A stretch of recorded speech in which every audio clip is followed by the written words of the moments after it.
New footage of Biggie's final moments inside the hospital just surfaced, and fans are pointing fingers at the very people who were supposed to keep him safe.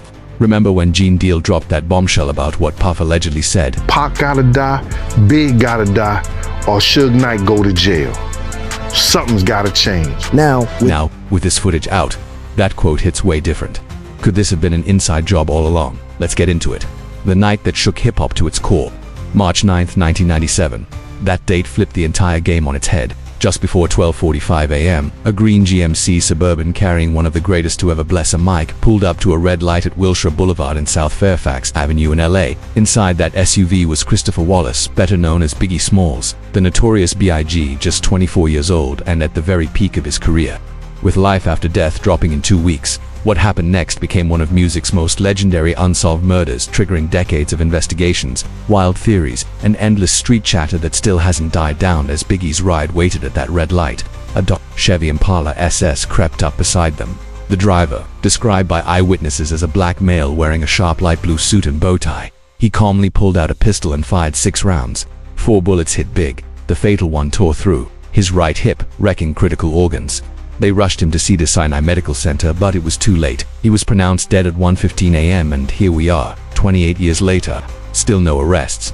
Biggie's murder went down at a time when hip-hop was walking a razor's edge. He had just touched down in LA to promote his new album and had hit up the Soul Train Music Awards on March 7th, the night of March 8th. After cooling out at the Westwood Marquis Hotel, he persuaded his team to hit an after-party at the Peterson Automotive Museum. The event was co-hosted by Vibe magazine and the legendary Quincy Jones, so naturally it was packed with industry heavyweights. But the party got shut down around 12:30 a.m. for being over capacity, leaving crowds spilling out onto the street. Chaos that would provide the perfect cover for what was about to go down. Biggie's team rolled out in a 3-car convoy. The Brooklyn Don was in the front passenger seat of that green Suburban, with his boy Gregory Jamoni Young behind the wheel.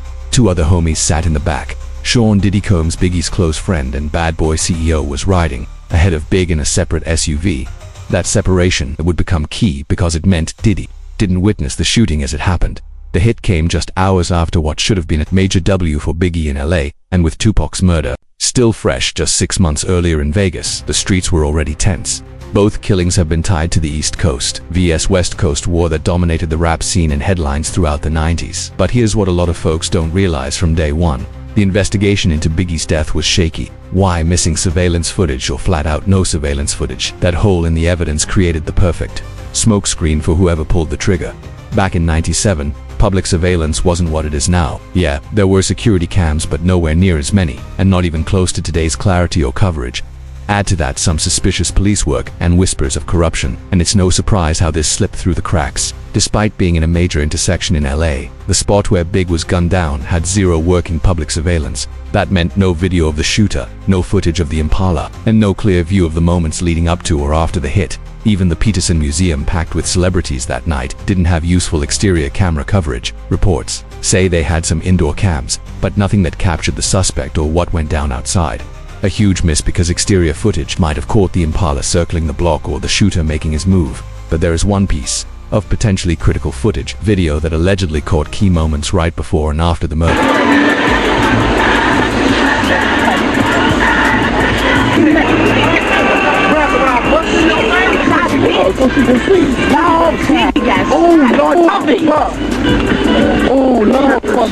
The video allegedly captures bright headlights vanishing seconds after the shots rang out. A second, slower car followed behind, suggesting the shooter peeled off instantly. The footage came from a handheld device, but here's where the 90s tech fails us hard. The quality was straight up garbage, too grainy to make out license plates, faces, or any real identifiers besides the general look of a dark Impala with chrome rims. So while it hinted at the getaway, it couldn't deliver anything solid for cops to run with. With no crystal clear footage, investigators were left depending on eyewitness accounts, which, let's be real, are shaky at best, especially in a loud, frantic moment like a drive-by. Witness reports clashed, and many folks were staying silent, likely out of fear, because if this hit was linked to powerful figures or gangs, snitching wasn't an option. Another missed chance, the inside footage from the museum itself. Multiple people at the after-party recalled shady behavior, especially a woman allegedly acting as a lookout. She was asking which ride Biggie was leaving in and was later named in witness reports as a possible accomplice. This same woman had been seen chatting it up with Big's crew before the shooting. If solid surveillance from inside had been backed up and reviewed, it might have captured these weird interactions or even ID'd gang affiliates who reportedly slid in through the guest list. But whether the cams didn't face the right way, the tapes got lost, or nobody dug deep enough, that footage was never used. And just like that, another major lead slipped through the cracks. All of this chaos unfolded with the East Coast versus West Coast beef raging in the background, one of hip-hop's deadliest rivalries. This wasn't just music drama, this was real street-level warfare. On one side, you had Death Row's infamous boss, Marion Suge Knight, a major force on the West Coast. On the other, Bad Boy's head honcho, Sean Diddy Combs, riding for the East. Even though Suge was behind bars on unrelated charges when Big was killed, his name has always been floated in theories. Some investigators believe he greenlit the hit from lockup as revenge for Pac. Suge has denied that from day one, but the whispers never stopped because this beef ran deep, deeper than chart rankings. We're talking real-life gang ties. Suge had connections to the mob Piru Bloods, and some in Bad Boy's camp were allegedly linked to Crip sets. That had added a whole new layer of danger, transforming record label beef into life-or-death warfare in the streets. As if that wasn't wild enough, the case was further muddied by serious accusations of LAPD corruption. Former Detective Russell Poole, who worked the case, claimed certain officers had ties to both Death Row and local gangs, and if those cops were involved either in the murder or the cover-up, it changes everything. According to Poole and others, key evidence might have been tampered with, hidden, or even erased. That includes security footage that could have blown the case wide open.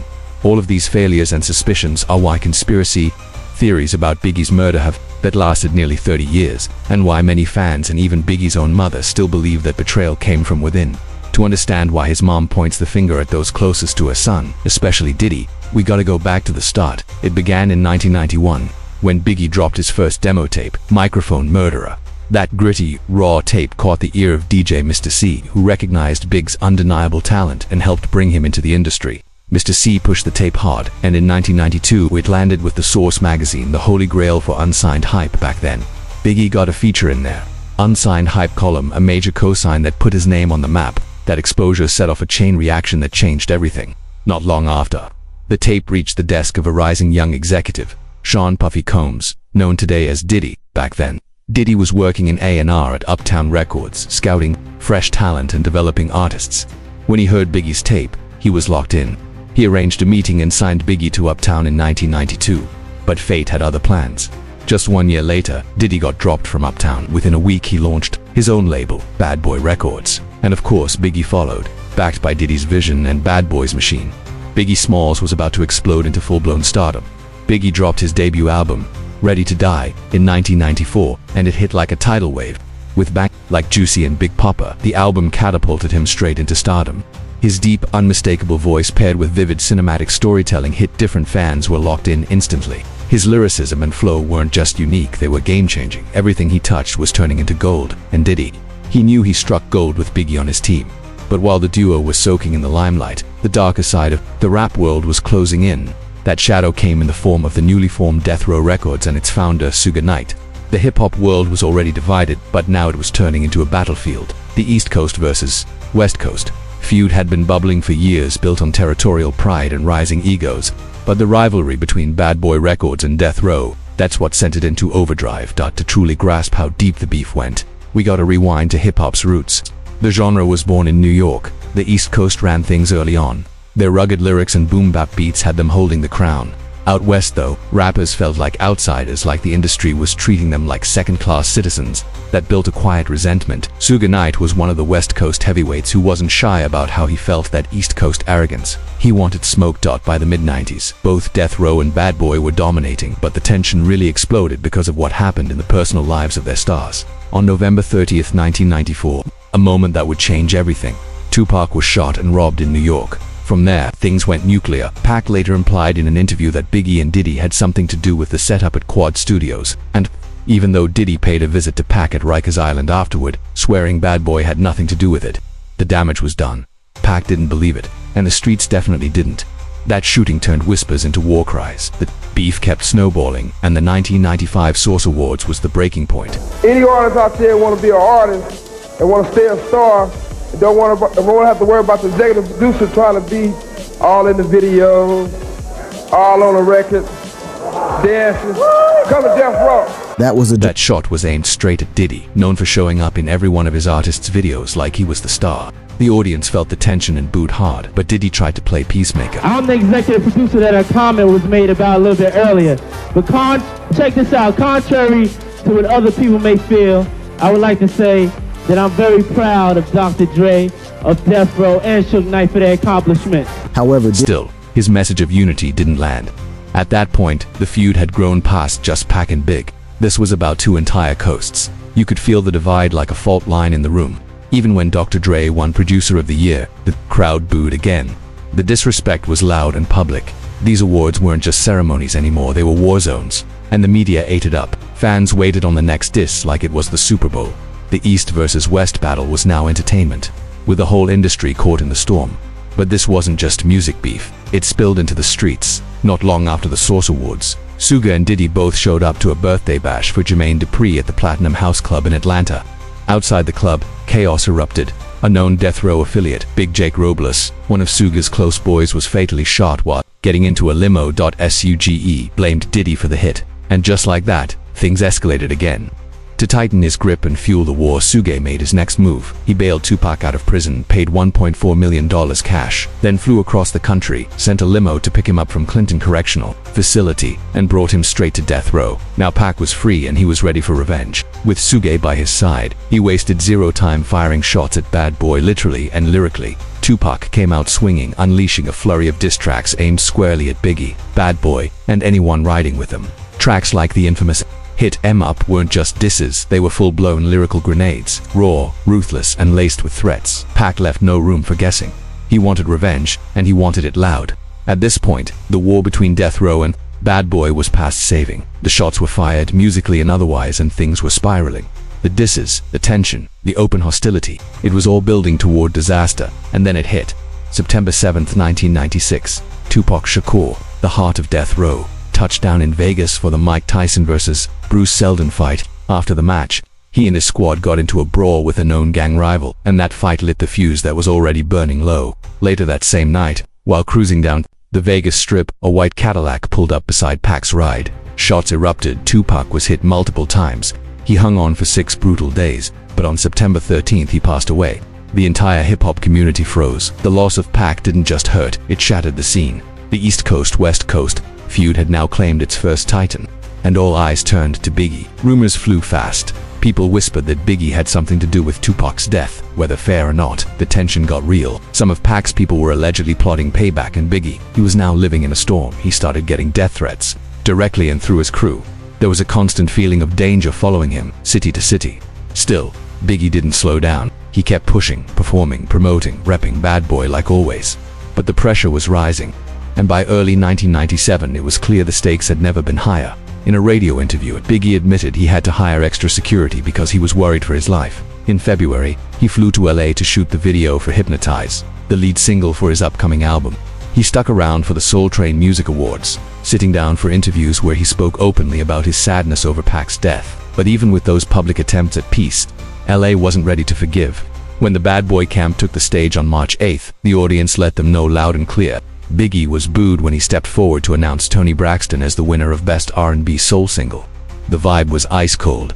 Just hours later, he was gone. After the award show wrapped, Biggie returned to the Westwood Marquis Hotel originally. He was supposed to head to Europe, but that trip got scrapped.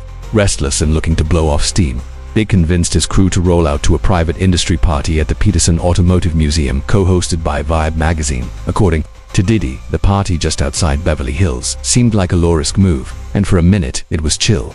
Even though some gang-affiliated guests had made their way inside, the event was mostly smooth. People were vibing until the crowd got too thick. At 12:30 a.m., the fire department pulled the plug. Everyone, Biggie, Diddy, celebs and fans, spilled into the street.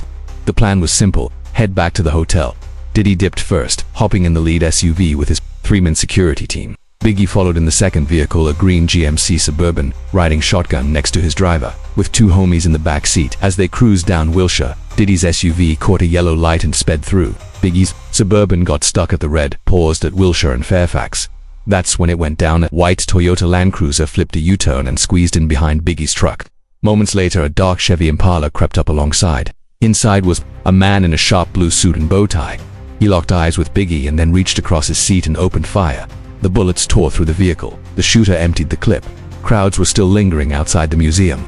Chaos erupted, and just like that, the Impala vanished down Wilshire, disappearing into the night. Diddy, hearing the shots, jumped out of his SUV and raced back across the street. He found Biggie slumped forward in the front seat, bleeding out, tongue hanging, motionless. The driver didn't wait. He gunned it straight to Cedars-Sinai Medical Center. There, it took 6 people to lift Biggie's nearly 400-pound body onto a gurney. Biggie was rushed in for emergency surgery, but despite the quick response, the damage was already done. 4 bullets had torn through his body, and at 1:15 a.m., 24-year-old Christopher Wallace aka the Notorious B.I.G. was pronounced dead. The fallout, chaos, and a system that looked like it had completely failed him. The most widely accepted theory to this day comes from former LAPD detective Greg Kading, who was part of a special task force that reopened the murders of both Pac and Biggie back in 2006. After years digging through leads, Kading claimed to have cracked the code. His conclusion: Wardell Puccifaus, a mob Pure Blood gang member, was allegedly the hitman hired by none other than Suge Knight to retaliate for Tupac's death. Kading says Knight pulled strings from behind bars, using his then-girlfriend Teresa Swan, also known as Teresa Muhammad, as a go-between. According to the investigation, Swan reached out to Pucci, who agreed to carry out the hit for just $13,000. Kading alleges Swan even confessed her role during an interview, laying out the conspiracy in detail and her story. It lined up. Pucci wasn't just some random hitter. He was a blood with deep ties to death row. Knight's hatred for Biggie and Bad Boy was well documented. Witnesses described the shooter in a bow tie and suit attire associated with the Nation of Islam, and something Pucci was known to wear. But here's where it gets eerie. Pucci himself was killed in an unrelated gang shooting back in 2003 before authorities could ever officially question him. Key suspect, gone before he could talk, and with no surveillance footage placing him at the murder scene, everything remained circumstantial. Had there been cameras at that Wilshire and Fairfax intersection or outside the Peterson Automotive Museum, this case might have been solved decades ago. But the theories don't stop there. Another explosive theory comes from former FBI agent Phil Carson, who spent years of his life investigating Biggie's murder. Carson points the finger at Amir Muhammad, aka Harry Billups, a man allegedly close to corrupt LAPD officer David Mack. According to Carson, Suge Knight again was behind it all. This time, he allegedly used Officer Mack as the middleman. Mack, in turn, enlisted Muhammad to pull the trigger. What makes this theory so dangerous? It accuses LAPD officers of not just involvement in the hit but in the cover-up that followed. Mack, who was still an LAPD officer at the time of the murder, owned a black Chevy Impala just like the one eyewitnesses described at the scene. He also had known ties to the mob, Pure Bloods, tying law enforcement straight into the gang world. And it gets worse. Mack was later convicted of bank robbery in a separate case and sentenced to 14 years in federal prison, further fueling suspicions of his double life. Multiple sources, including journalist Russell Poole, publicly connected Mack to Suge Knight in death row. As for Muhammad, the alleged triggerman in this theory, he was investigated by the FBI, but no charges were ever filed. And again, with no video evidence linking him to the crime scene, it all remained based on witness claims and circumstantial links. But the most disturbing part of the Mack Muhammad theory isn't just the murder, it's the alleged cover-up. Both Carson and Poole said crucial evidence implicating dirty cops was intentionally buried. Carson claims he uncovered around 3,000 pages of documentation pointing to LAPD involvement, but was ordered by his superiors to stand down if true. This wasn't just negligence, it was a systemic breakdown, a city protecting its own while the truth stayed buried. On 2005, Biggie's family filed a wrongful death lawsuit against the city of LA. That lawsuit cracked open even more chaos. A judge declared a mistrial after it was revealed that an LAPD detective deliberately withheld evidence, including documents that may have exposed corrupt officers. That ruling gave serious weight to the theory that this case was buried from within. While the official narratives focus on gang retaliation or law enforcement corruption, there are even broader theories floating around. Some suggest Biggie's murder may have had ties to organized crime, like the Genovese crime family. Others speculate it was financially driven, record labels allegedly hoping to profit from posthumous album sales. One of the strangest details in all this, the LAPD's own robbery homicide division, the elite squad that should have been all over this case, didn't even touch the investigation for nearly a month. A high-profile murder like Biggie's should have triggered an immediate response. That delay raises serious questions. But the case took an even darker turn when LAPD's own robbery homicide division got benched during the most critical early phase, when tips were fresh and suspects still twitchy. Why would the city's top murder unit be sidelined right when it mattered most? Then came the intimidation games. Multiple witnesses, including inmates who allegedly had real dirt, refused to speak up. Word on the street: they feared retaliation, either from gang affiliates or dirty cops on payroll. That fear ran so deep, it paralyzed investigators. And with no clear video evidence to back up witness accounts, the case started rotting before it even got cold. But it didn't stop there. The people who dared to chase the truth, they got snuffed out professionally or otherwise. Detective Russell Poole, the OG who first flagged the LAPD's shady links, said he was forced off the case and eventually had to resign in '99. Why? Because his higher-ups didn't want the smoke. He spent the rest of his life chasing answers, on his own until his death in 2015. Still convinced corrupt cops were in deep with both the hit and the cover-up. Same with FBI agent Phil Carson. He claims he had real receipts on officer involvement, thousands of pages, even but his superiors told him to fall back. That ain't coincidence. That's a pattern, a message. If you go digging too deep, you get buried. Now let's talk about the actual getaway. Biggie's killer didn't just disappear, he vanished with precision. After letting off the shots, the shooter peeled out while the museum crowd flooded the street, the engine roar from the Impala in the grainy footage. That wasn't panic, that was a planned ghost out, and just before the ambush, a white Toyota Land Cruiser allegedly flipped a U-turn and parked behind Biggie's SUV, a lookout, a distraction. No one knows for sure, but it might have been part of the setup, blocking visibility and slowing down anyone trying to react. Police weren't able to mount any real pursuit, no plates, no detailed suspect description, nothing. And the boaty and suit look, that might have been strategic to blending into the elite event crowd or even throwing off cops with Nation of Islam aesthetics. The bullet, they weren't regular slugs either. The shooter used Reg Echo 9mm armor-piercing rounds imported and hard to trace. That screams premeditated and Biggie's people. They were just trying to keep him alive. Diddy's lead SUV had already cleared the area.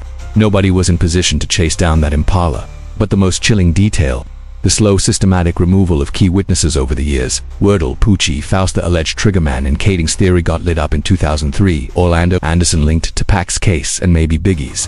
Dead in 1998, one by one the pieces got wiped off the board. Even behind bars, intimidation ruled. Carson said inmates straight up told him they'd rather serve time than snitch on David Mack. That fear was so real, it crippled the investigation at every level. At the end of the day, Biggie's killer got away through a lethal combo of tight planning, a chaotic crime scene, and a justice system that either couldn't or wouldn't do its job. And it leaves one massive what if. What if this all went down in today's digital age?